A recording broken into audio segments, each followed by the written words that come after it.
Even at Graceland, Elvis Presley carried himself like royalty. Even descending the grand staircase, he would be dressed to perfection, never pajamas, never unkempt. On stage, he was larger than life, the king of rock and roll whose every movement drew screams and flashes from adoring fans. But behind the mansion's ornate gates, he was not the immortal figure the world knew. He was just a man, fragile, lonely, and constantly searching for something love or fame never quite satisfied. When he met Priscilla, he thought he had found what he'd been missing: beauty, loyalty, innocence, and a devotion untouched by fame. For a time, she seemed to anchor him, grounding the chaos that surrounded his world. But one night, everything changed. When Elvis discovered the secret Priscilla had been hiding, it tore through him with devastating force. What had once been a fairy tale became a tragedy, and the king's perfect love story began to crumble. It began years earlier, in 1959, when Elvis Presley was serving in the U.S. Army, stationed in West Germany. Stripped of his stage lights and sequined suits, he lived the life of an ordinary soldier. To him, it felt like exile. He had been drafted just as his career was reaching impossible heights, torn from the world he had conquered. Yet in that strange place, amid the monotony of military life, fate intervened. That's where he met 14-year-old Priscilla Beaulieu, the stepdaughter of a U.S. Air Force officer. The age gap, the circumstances, even the distance between their worlds, all made the connection seem impossible. But Elvis was captivated. Priscilla's quiet innocence, her softness, her untouched quality, all of it drew him in. And for Priscilla, meeting Elvis Presley, the most famous man in the world, felt like stepping into a dream. Soon, their meetings became regular, friendly evenings filled with laughter and music, surrounded by Elvis's friends. Her parents were hesitant, but Elvis's charm and politeness disarmed them. He promised to protect her, to keep things proper, and over time, they allowed it. Those moments together became everything to Priscilla. She watched him play piano, listened to his dreams and fears, and felt herself drawn deeper into his world. When his military service ended in 1960, he left Germany and returned to the United States. For most, that would have been the end. But Elvis and Priscilla were different. Letters and phone calls kept them connected, their affection growing stronger with each exchange. By 1963, Priscilla's parents reluctantly agreed to let her move to Memphis under Elvis's supervision. To outsiders, it seemed like a fantasy, an ordinary girl brought into a palace.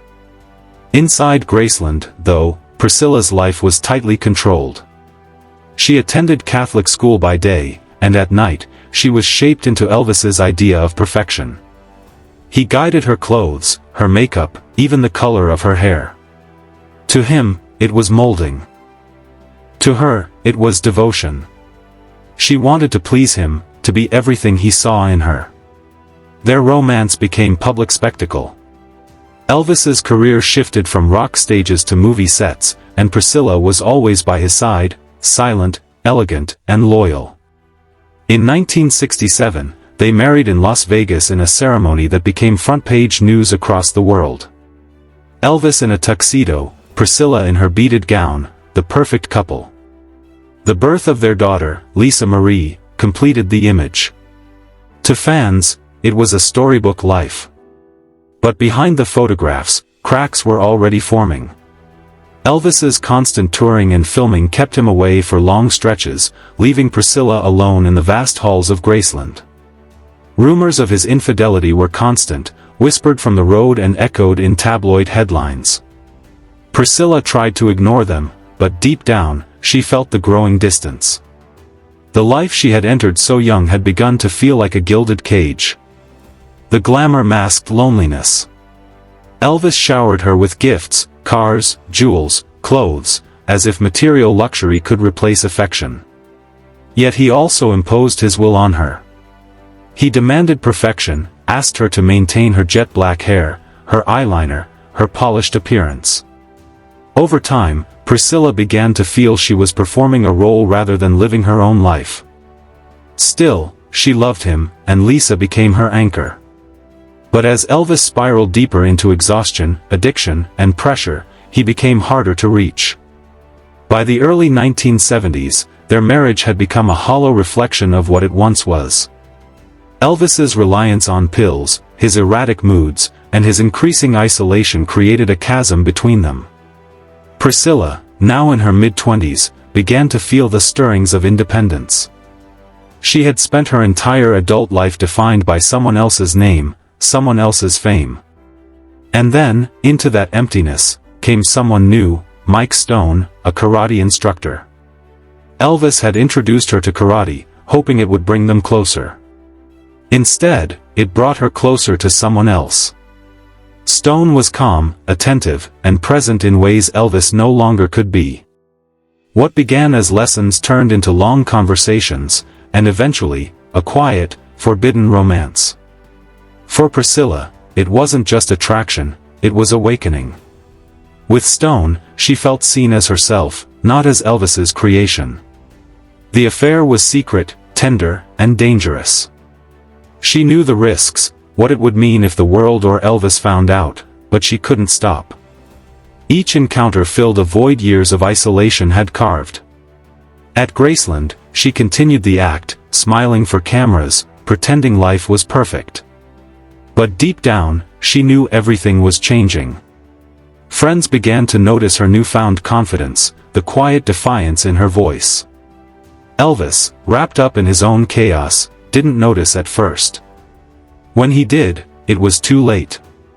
Rumors reached him, whispers from friends, members of his inner circle. At first, he dismissed them, but doubt took hold.